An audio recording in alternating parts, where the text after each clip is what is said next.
face reveal at all, like ever. But I thought about it. There's just so many things that you have to say when it comes to books and subtitles. Just don't do it justice. So yeah, I don't even have a mic. There's this thought I had once about folklore and mythology. It tells more about humanity and their ability to tell stories about things that don't exist. They can make things exist out of nowhere. They tell stories from stars, from animals, from nature, and I think that's just amazing.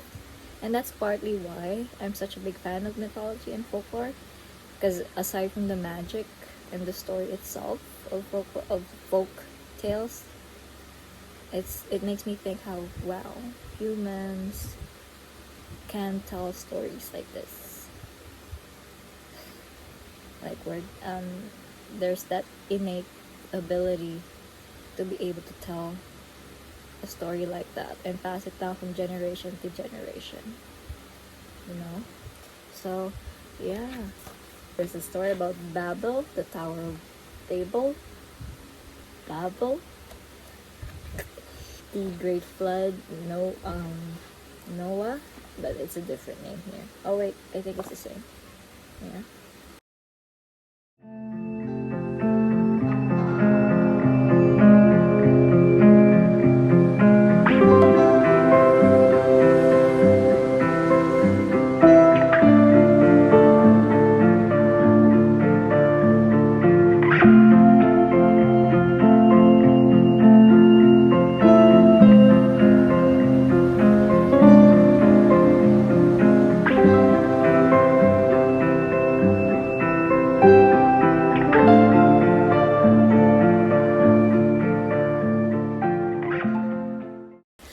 Next, so this is a book that I've been meaning to read since, when was this, June?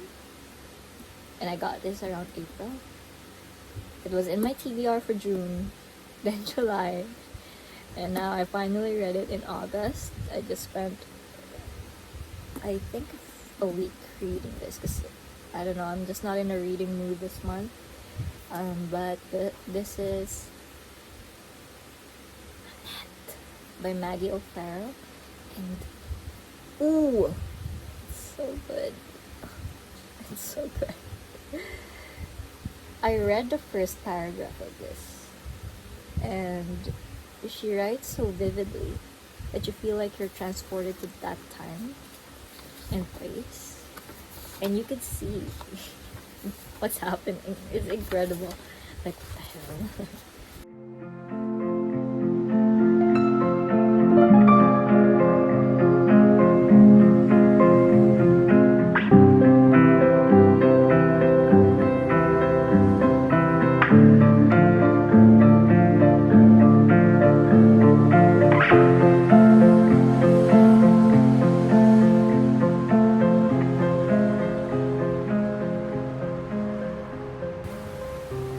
I first heard about this book when, who was it? Mercy from Mercy's Bookish Musings talked about this for her best books of 2020. And I don't usually like historical fiction. I have never read a Shakespeare work or finished reading a Shakespeare work. I read Midsummer Night's Dream when I was in like 6th grade, but I don't count that because I didn't process anything. I couldn't understand what was going on, so I don't count that. So I had no interest reading a Shakespeare work at all, or anything about Shakespeare, because I don't know anything. But when I heard what Mercy said about the book, like, she mentioned, what was that, quote unquote, this is why it's so hard to give 5 stars, because if someone can write like this, how would you ever give 5 stars to anything else? So I'm like, interesting. And she's right. I cried. I think that's an understatement. I cried a lot. I cried so loud. My dad woke up at 2 in the morning. And I was delaying filming this video because I know that if I talk about some of the parts here, I'm still going to cry. I think the aspect of maternal love, parental love, just hits different with this one. Oof.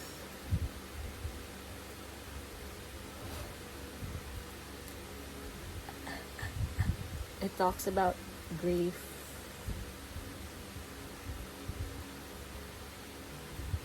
what it feels like to lose someone.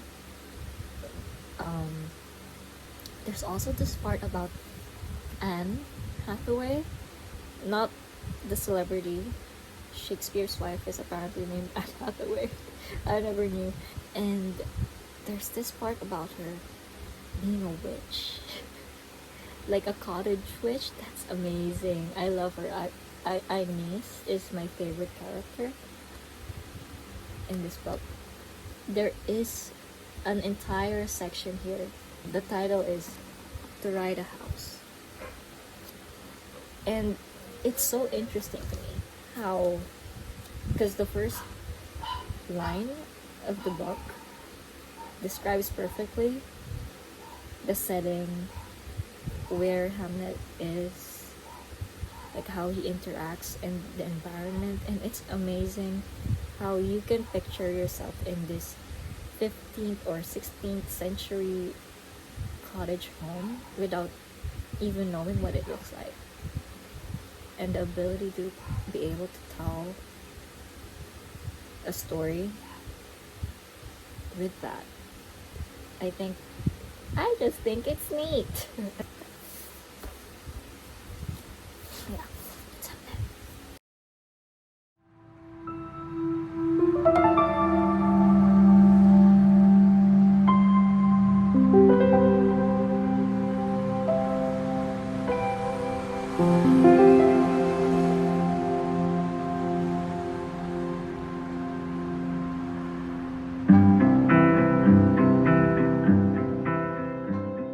I think this is the first book I read for the month.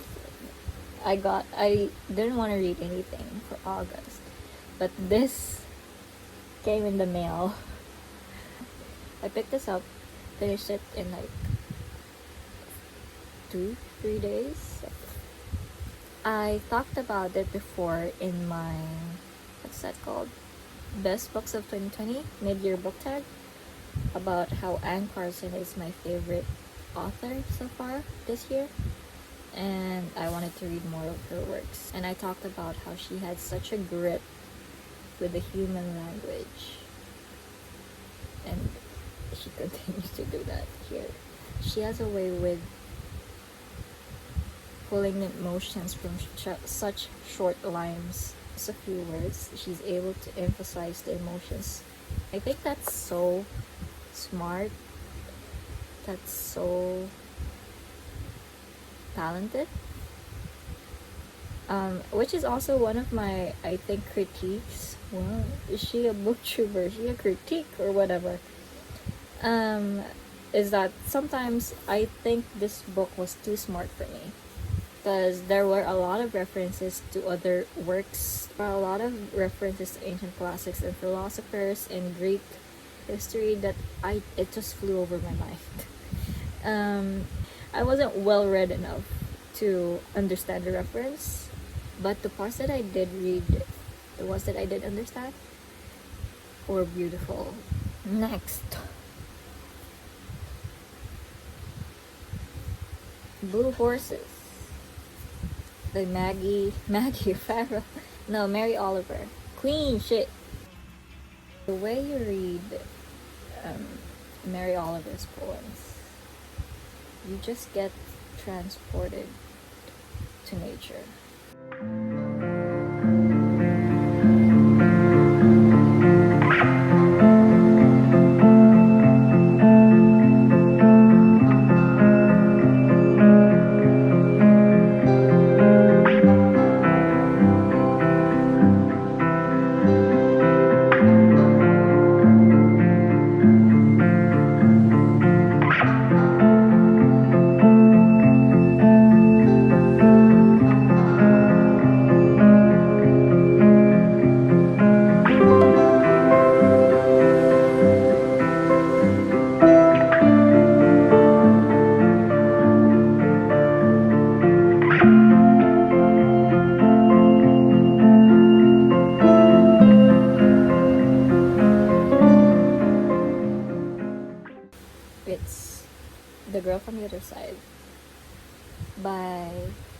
Nagabe.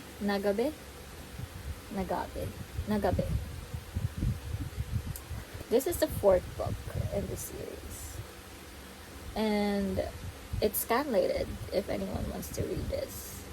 It's also licensed, so you can buy it. Support the author. Buy it. No. What do you mean it's expensive? It's not.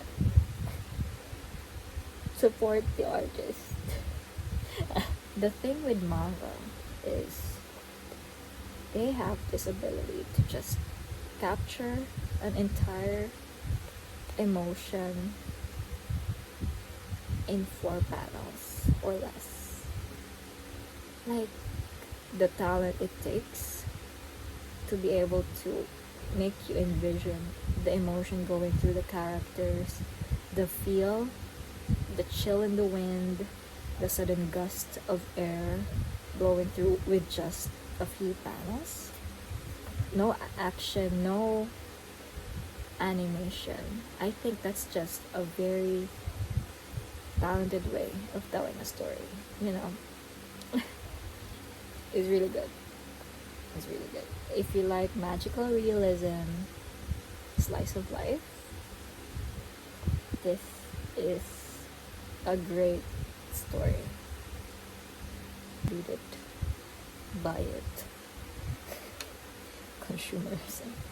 And then last but not the least is, I wonder what it's called in English.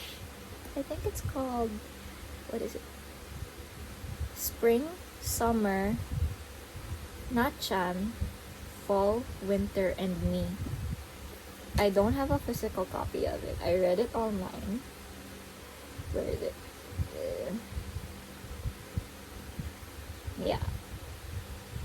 Yeah, I think that's the title. Spring, Summer, Nacchan, Fall, Winter, and Me.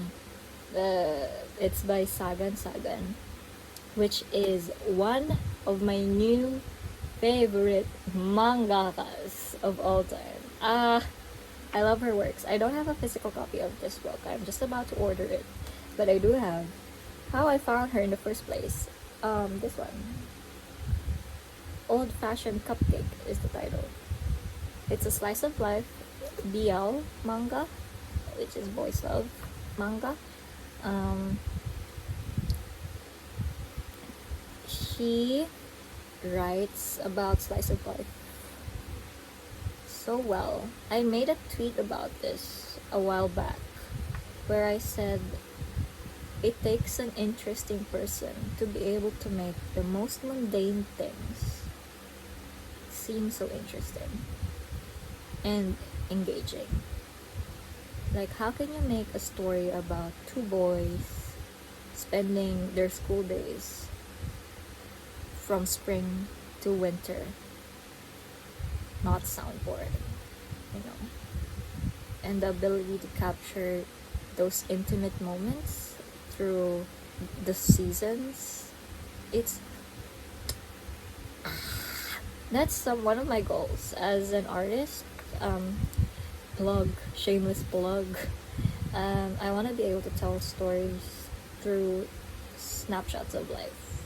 That is the goal, and this is the goal. Like, you can tell, like, how there's so much going on, and yeah, that's basically it. That's everything I read for August, and I'm just super in love with writing and storytelling. Oh, that's heavy. Can you even see me? I don't care. Ta-da! I'm gonna take a photo for the thumbnail. Okay, when I include my face, I don't want to include my face.